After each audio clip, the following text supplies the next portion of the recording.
My name is Johnson. I was just an ordinary guy in his 30s working a 9-to-5 job in the city. Now I'm working at a factory in a remote place in rural Nebraska where even buses rarely come. Why am I talking in the past tense? Well, up until last month, I was working hard in a prestigious office building in New York City and was on the fast track to success. Everyone believed I was going to make it big, and I had no doubt that I'd be in an executive position one day. However, I had a rival. His name was Mike, and he and I were always competing for the top sales spot. I thought we could have a friendly rivalry, thinking we could build a good relationship. But Mike didn't see it that way.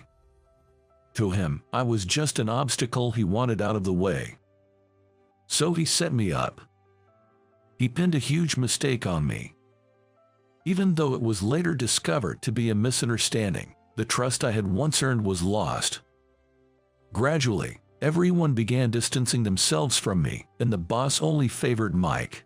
Before I knew it, I was transferred to this backwoods factory in Nebraska. On paper, I'm the factory manager, which is a respectable position, but it's still a demotion. Honestly, it was a shock. Factory managers who are transferred from the HQ only get bad reputations. Plus, I have no experience in factory work, so I can't do my job properly. I was labeled as a problematic boss who was transferred because of issues in the main office. Sigh. I returned to my company-provided house with a heavy heart. The pay isn't too bad. Being a factory manager and living in company housing means I can save more money. But the sense of fulfillment is gone. Every day, I just bow to the experienced factory workers and try to handle tasks I've never done before without any guidance. Honestly, it's tough, and I've thought about quitting. But if I quit, it would mean that I lost to Mike. I absolutely hate that thought, so I'm clinging to this job. But I must have been really tired. I realized I left my front door unlocked. Darn, I forgot to lock it. There's nothing valuable in my place to steal, but still, I was careless. I went inside thinking that I should be more careful. But what I saw was beyond my wildest expectations, a real shocker. Lo and behold, there were a woman's shoes, just thrown off haphazardly. Not just that. There's a washing machine right next to the entrance, and some woman's clothes were carelessly thrown over it. It looked like she was going to put them in the machine but got distracted halfway. And beyond the washing machine, in the corridor, are they stockings, laid out almost like signposts. Seeing the women's clothes, I hurriedly checked my apartment number. Did I get the wrong room? But no, this is definitely unit 305, the one I'm renting. What the heck is going on? Confused, I stepped inside and suddenly exclaimed, "Whoa!" In the bathroom area, a woman was lying down. I couldn't understand what was happening. I checked the apartment number again. No mistake. This is my apartment. And the woman, was she unconscious? No, she seemed asleep. Why was a woman sleeping here? Anyway, I can't just let someone lie here, or I might be suspected of something. I thought so, but then I was like, wait, what? I realized something right there. Her face was extremely pale. She's breathing heavily and seems to be in pain. The moaning woman showed no sign of getting up, so I cautiously approached her. She looks to be in her early 20s. She seemed familiar. Maybe she works at the same factory as I do. Upon a closer look, her face is pale, yet she appears to be burning up. Touching her cheek, it's scorching hot. She seems to be really unwell, probably running a fever. When one has a fever, they can feel out of it, and she probably tried to change and collapsed midway. I've experienced it before. When you have a fever, every ounce of energy goes into resting. I remember coming home, only washing my hands, and collapsing on my bed. I covered her with my jacket and then gently shook her shoulder. "Hey, are you okay?" Despite the chaos earlier, I was surprisingly calm now. She looked so young to me. There are no teenagers working at our factory. So, I knew she's in her 20s, but she looked so young that she could easily be mistaken for a college student. Seeing her in that state, I was more concerned about her well-being than anything else. Especially given that she couldn't even recognize that she was in the wrong room. She must have been really ill. If she had been dressed, I would have called an ambulance without a second thought. After calling out to her several times, she finally came to. She looked at me, dazed, and our eyes met. Why is the factory manager here? This is my room. It's a bit awkward for me like this." When I pointed it out, she slowly grasped the situation. "Oh my God, can't blame her. I'm sorry, I've caused you trouble. You okay? You seem to have a fever." As I worried, asked the woman, now known as Mary, about what happened. She said her room was 205. She probably got on the wrong floor when she took the elevator, and being dizzy from the fever, she entered my room, which I had forgotten to lock. The apartment complex has the same layout for everyone, and neither Mary nor I leave much of anything in the hallway. So, tired Mary took a short nap without noticing the change in the room. It seems that Mary entered my room about 10 minutes before I got back. I thought she had passed out, but she was just taking a break. "I'm really sorry. I can't believe I..." "Do you want me to call an ambulance? You seem pretty out of it." No, I don't want to cause any more trouble. It's just a cold, and calling an ambulance seems a bit much." She tried to stand up, but she was wobbly and unsteady. "You live alone in the apartment complex, right? I can't send you home alone at night in this condition. You don't have to if you don't want to, but maybe you should rest a bit." Given her unsteady state, even Mary herself felt the danger. She decided to take a break in my room. It is understandable to be nerve-wracking if you are in a stranger's room when you wake up. I don't have any ulterior motives, but to help her relax a bit, I placed my cell phone right in front of her. I didn't take any photos or anything like that. If you're worried, you can check the saved photos. It's okay. That sounds even more suspicious. Chuckling awkwardly, I handed her a thermometer to check her temperature. It read 102 degrees Fahrenheit. That's a high fever. She might need to rest as soon as possible.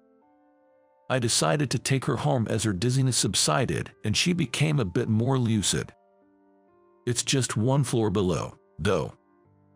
"Thank you so much. I'll come by to thank you properly another day," she said politely before heading back to her room. To me, she seemed young. Well, anyone in their 20s would seem young to someone in their late 30s like me. She appeared to be putting on a brave face, and I worried that she might be pushing herself too hard. That incident left a strong impression of her on me. A week later, on my day off, Mary came to visit my apartment. She brought a box of cookies as a gift. I wanted to apologize for the trouble. "No worries. It was an emergency situation. Are you feeling better now?" "Yes, thanks to you. Turns out it was just a cold. Please take care of yourself too, Johnson." She said so and left. It wasn't really appropriate to invite her to stay and chat, as she was just recovering from being ill. But from that point on, my rather gloomy life began to change for the better. Every time when Mary saw me at the factory, she greeted me cheerfully with a big smile. "Hi, Johnson. How are you today?" Apparently, she had always been a bit hesitant to talk to me because I always seemed so busy and stressed out. But now, it seemed she started trusting me more. And thanks to Mary's approach, the way the rest of the staff treated me also began to change.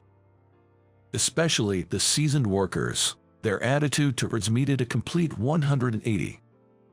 This factory, somewhat reminiscent of a small factory in a rural area, had only a few workers. Because of that, the workers were very close, almost like family. Before, there seemed to be an invisible barrier between me and the rest, but soon, they started offering me coffee, and the baseless rumors about me stopped. We even began to chat casually, which surprised me. Because, to be honest, my work performance wasn't that great. I decided to ask a veteran worker, Joe, about it. "You helped Mary, right?" "What?" Mary told us. "She said you're not like the rumors made you out to be." According to Joe, Mary, being the youngest worker at the factory, was beloved by all. That's why her words had such an impact on him. "Sorry about before. Before you were assigned here, some guy from headquarters spread all these bad rumors about you. We thought there must be some truth to them and became wary of you." I was shocked. Turns out, the one who framed me, Mike, had spread rumors even here. Joe didn't know Mike by name, but from the description, it was definitely him. I sighed and explained my side of the story to Joe.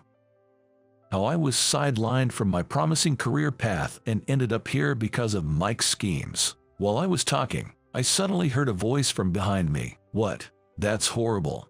Turning around, I saw Mary, her clothes stained with oil. She seemed to have overheard our conversation. "You should get back at that guy, Johnson." "Haha, you're surprisingly fierce, but it's impossible. I'm just a factory manager now. No one would listen to me." "Johnson is so slow at learning the ropes, isn't he?" Mocked by Joe, I found myself at a loss for words. It's been known among the workers that I hadn't been properly trained lately. I've been gradually getting the hang of my duties, but it's true I've still been holding the team back. So, if I talked to someone higher up, they'd listen. Well, maybe. I said that half-jokingly. It's unthinkable that someone above me would intervene on my behalf. That's what I believed, anyway. But, to my surprise, my joke became reality. A few weeks after our conversation, the CEO of the company unexpectedly showed up at the factory. It's incredibly rare for the CEO to come to such a remote place like this. Usually, it's only up to the level of a department head. So, I was seriously flustered. Did I screw up big time to have the CEO come down here? I felt absolutely crushed, but as soon as the CEO arrived, he said, "I'm sorry, Johnson, you've been treated unfairly." He bowed his head to me. What? Also, I was shocked. I listened to what the CEO had to say. Apparently, he'd received a report from someone about Mike's wrongdoing. Upon investigation, it was revealed that Mike had been maliciously sabotaging my performance evaluations and stealing credit from other employees. I had always thought of Mike as competent, but it turns out he was just stealing others' achievements. Mike is currently suspended. We're considering disciplinary actions, but first, we want to sort out your situation. Ideally, I'd like to transfer you back to the head office immediately. Hold on a second. I interrupted the CEO. Because I thought he wanted to transfer me back. Sir, I want to stay here. What? I've just started to get the hang of things here and earn some recognition. Sure, I'm not perfect yet, but even Joe has told me that I've finally made the grade. Back at the head office, I was solely focused on climbing the corporate ladder. I used to think that the only proof of being acknowledged was to move up. But there's more to it. The importance of building relationships, being genuinely acknowledged by our colleagues, these are things I probably wouldn't feel at the head office. Without realizing, I had grown fond of everyone at this rural factory and the environment here. So, I wasn't ready to leave just yet. Besides, the head office didn't seem all that appealing anymore. Especially since they failed to spot Mike's deceit. Rather than hustling in the high-turnover environment of the head office, I wanted to settle here. That's my honest feeling now. I'll give it my all right here. Once I firmly conveyed my wish to the CEO, the transfer was off the table. The CEO left after saying, keep up the good work. But a question started to nag at me. I can forgive what Mike did, but who reported him? Someone with a grudge. Lost in thought, someone tapped on my shoulder. It was Mary.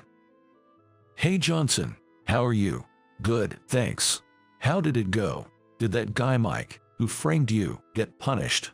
When Mary asked me that, I was taken aback. I wondered how she knew about that. My face must have given away my surprise.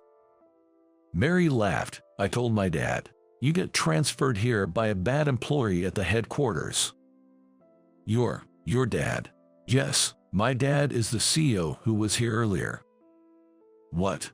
I couldn't help but shout in surprise. Seeing my reaction, Mary laughed out loud. Haha, only you didn't know. The CEO's daughter. Which means you are an heiress, but shouldn't you be working at the headquarters? Why are you here at this factory? I was utterly baffled. Mary then explained the situation. She's not good at administrative tasks, especially dislikes computers. Unusual for a woman, she loves tinkering with machines and was planning to work at another company's factory. But her father, the CEO, strongly opposed it, saying, "Factories can be dangerous with frequent injuries. If you want to work with machines, then work at our factory." That's how she ended up working at this factory, which was run by a friend of the CEO. By the way, that friend is the guy who always teases me, Joe. No wonder she calls him so closely. My dad probably thought I'd leave this remote place quickly, but I've always wanted to live in the countryside, so I settled right in. She continued with a chuckle. You were kind to me when I had a fever and made adjustments so I wouldn't overexert myself. Not just for me, but you also considered the well-being of other workers. Thanks to you, everyone says it's easier to work here now. This made me feel mixed emotions. Injuries and accident are likely to occur in factories. If something happened, the procedures for workers' compensation are troublesome. This is also one of the reasons what I'm concerned about it. It might be a bit self-serving, but if it makes it easier for the workers, well, it's okay. That's why I talked to my dad about you. It was my way of thanking him for helping me when I had the fever. I could only shrug with her words. It's quite the hefty way of expressing gratitude, but if that's how she feels, I'm happy. Although I'm a little worried that the CEO might hear about future issues. But I declared in front of the CEO that I want to work here. Half-hearted results won't cut it. For the sake of those who believed in me, I'll work even harder. And with that determination, 5 years have passed. Now I'm a middle-aged factory manager in my 40s. The once run-down factory underwent several renovations in these 5 years, and now it's a cleaner environment with more workers. The costs went up, but the productivity doubled. Thankfully, the factory turnaround was a success. It wasn't just my effort. Thanks to Joe, and of course, Mary's encouragement. Because this factory has a lot of Mary fans. When she says, "Let's do our best," everyone works incredibly hard. Well, me included. Even after 5 years, she's still a bit clumsy, often tripping or getting her face dirty with grease. Yet, her positivity has been a big help. And I respect her as an individual. Simply put, I've grown fond of her. I mean, who could blame me? Her smile is charming, and well, I've seen her underwear in those moments. What color is it today? Any guy would wonder. She's constantly on my mind. Man, I'm pathetic. I've never even been able to ask her out on a date. But today is different for me. I've felt this way for 5 years, and today I finally mustered up the courage to ask her out for dinner. But, is this a date? It is a date, right? Finally. It was pretty obvious what I was getting at. And it wasn't just her who figured it out. The whole factory knew. Am I really that transparent? Well, if you keep looking at her like that, it's obvious. I was so embarrassed. I fought, There's nothing more embarrassing than this, and confessed to her without even waiting for our date. I like you. Will you be my girlfriend? When I said that, she smiled and replied, yes. I've always remembered how you didn't take advantage of me when I was vulnerable in your apartment.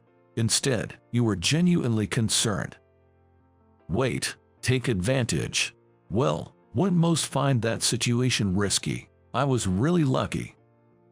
I agree with her, but hearing it out loud was unsettling. Probably just the youthful impulsiveness talking, but that youth can be blinding. I always felt I need to be there to protect her. With that thought, we dated and eventually got married. We had a tight-knit workplace, so everyone congratulated us. Now, Mary is 28 years old and expecting. At first, I regretted being relocated to Nebraska, but now I see it's not so bad. Probably owe it all to Mary's positive outlook. Freed from the hustle and bustle of New York, now we get to spend quality time together. We're expecting our child next month, so our family is growing. I look forward to that as I head to work today. Hope you enjoyed this little story. Subscribing to our channel really motivates us to create more content. See you in the next video.